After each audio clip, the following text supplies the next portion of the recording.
ডাকসু নির্বাচনে প্রার্থীদের প্রচারের সবশেষ খবর জানাতে ঢাকা বিশ্ববিদ্যালয় থেকে সরাসরি যুক্ত হচ্ছেন সহকর্মী আজহার লিমন।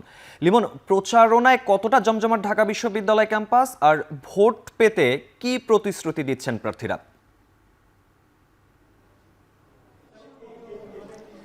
আজকে থেকে কিন্তু আনুষ্ঠানিকভাবে এই ডাকসুর যে আমেজ যেটি সবাই বলাবলি করছিল সেটি শুরু হয়ে গেল।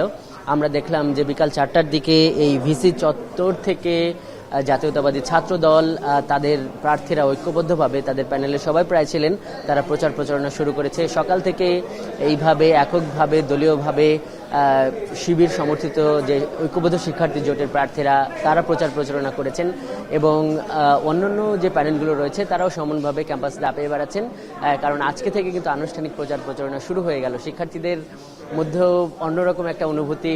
তারা বলছেন যে এই যে যারা নেতা হইতে চাইছেন তারা এসে ভোট প্রার্থনা করছেন এবং এক ধরনের সৌহার্দ্য, এক ধরনের আন্তরিকতার যে পরিবেশ তারা এটিকে বেশ উপভোগ করছেন।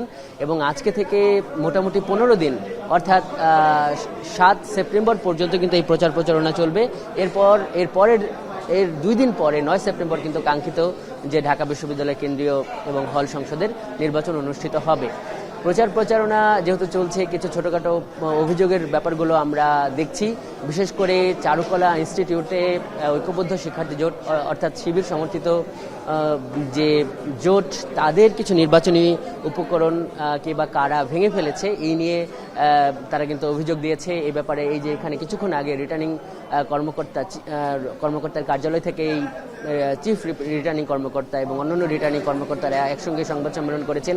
তারা বলছেন যে এটির লিখিত অভিযোগ তারা এখনো পাননি, যদিও ছাত্র শিবির মধুর ক্যান্টিনে আধা ঘন্টা পর এ নিয়ে কিন্তু একটি ব্রিফ ডেকেছে এবং একই সঙ্গে যেটি ছাত্রদলের যে ভিপি প্রার্থী আবিদুল ইসলাম আবিদ তার বিরুদ্ধেও একটা অভিযোগ, সেটিও এই রিটার্নিং কর্মকর্তার কার্যালয়ে এই একজন সাংবাদিক জানতে চাইছিল যে সলিমুল্লাহ হলে তাকে ঘিরেও একটা অভিযোগ আছে।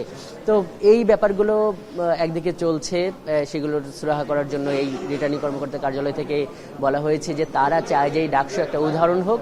এবং আমরা যখন জানতে চাইলাম যে অন্তর্বর্তীকালীন সময়ে একটা ছাত্র সংসদের ক্ষেত্রে তো এটি প্রথম ছাত্র সংসদ নির্বাচন, এই রিটার্নিং কর্মকর্তারা তারা এটি বলছেন যে অন্তর্বর্তীকালীন সরকারের সময় হলেও এটি সরকারের কোনো অঙ্গের বা ওই জাতীয় নির্বাচনের সঙ্গে এর কোনো সম্পৃক্ততা নেই। তারা বলছেন যে ঢাকা বিশ্ববিদ্যালয়ের মূল কাজ পড়াশোনা করা, গবেষণা করা, এই সামগ্রিক যে একাডেমিক কার্যক্রম তার একটা ছোট্ট অংশ এই ডাকসু নির্বাচন। এবং তারা বলছে যে এই নির্বাচনে এই প্রতিদ্বন্দ্বিতা যারা করবে, বিভিন্ন ছাত্র সংগঠন যারা এখানে সমর্থন দেবে তারা নিয়ম মেনেই করবে। এবং এরই অংশ হিসেবে আজকে সকালে সিনেট ভবনে যারা ভিপি প্রার্থী ছিলেন, যারা জিএস পদপ্রার্থী, তাদেরকে ডেকে এই রিটার্নিং কর্মকর্তার কার্যালয় থেকে শুভেচ্ছা জানানো হয়েছে এবং তাদের জন্য শুভকামনা জানানো হয়েছে। তো এই ছিল আমার কাছে এই ডাকসু নির্বাচনের সবশেষ।